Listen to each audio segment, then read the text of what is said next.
നല്ല സുന്ദരി കുട്ടികളല്ലേ മൂന്നാളും. നന്നേ ചെറുപ്പത്തിൽ എനിക്ക് അവരെ നഷ്ടപ്പെട്ടു. ഇവരൊക്കെ ഇപ്പൊ വളർന്നു. പക്ഷെ എവിടെ ഉണ്ടെന്നോ എങ്ങനെ ഉണ്ടെന്നോ എനിക്കറിയില്ല. ഇക്കാര്യത്തില് ആരി എന്ന ബ്രില്യന്റ് ആർട്ടിസ്റ്റിന്റെ സഹായം എനിക്ക് വേണ്ടത്. ഇവരുടെ ഇപ്പോഴത്തെ രൂപം എങ്ങനെയാണെന്ന് ആരി എനിക്കൊന്ന് വരച്ചു തരണം. That's A task now. ഇതാണ് പാവം രാധ. ആദ്യം ഈ രാധയുടെ ഇപ്പോഴത്തെ രൂപം ആര്യ വരയ്ക്ക്. അത് കഴിഞ്ഞിട്ട് തനിക്ക് പോവാം. വരച്ചാൽ മാത്രമേ നീ ഇവിടെ നിന്ന് പോവൂ.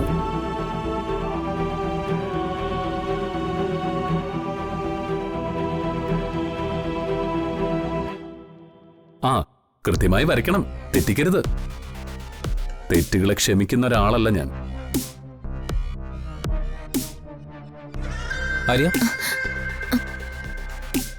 ഹരിയേട്ടാ വേണ്ട.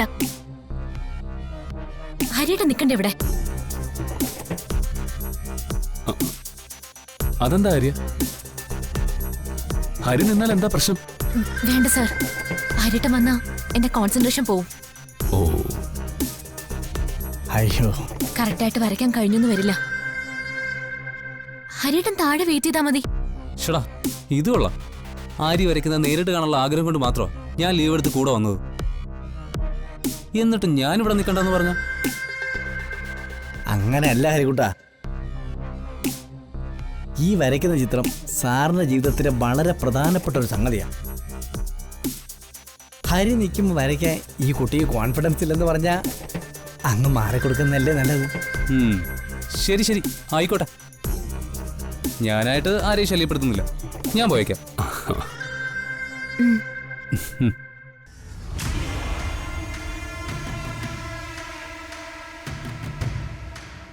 ഇപ്പൊ ഓക്കെ ആയില്ലേ? ഇനി വരച്ചോളൂ. ശരി സാർ. സാർ ഒരു മിനിറ്റ് ഒന്ന് വരൂ. സാർ ഒന്ന് വരൂ.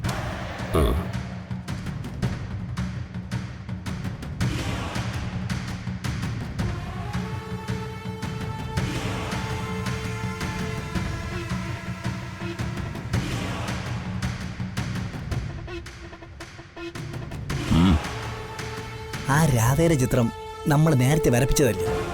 സുഭദ്രാമ്മയുടെ തന്നെ പകർപ്പ് തന്നെയാണെന്ന് സാറ് നേരിട്ട് കണ്ടിട്ടുള്ളതുമാണ്. വീണ്ടും വീണ്ടും ഇങ്ങനെ ഈ രാധയുടെ ചിത്രം തന്നെ വരപ്പിക്കുന്നത്. ഓ, ബുദ്ധി വേണോടാ, ബുദ്ധി. ഇതൊരു ടെസ്റ്റ് ഡോസ്. രാധയുടെ ചിത്രം ആദ്യം ആര്യ വരയ്ക്കട്ടെ. അത് കാണുമ്പോൾ അറിയാലോ അവള് വരയ്ക്കുന്നത് കൃത്യമാണോ എന്ന്.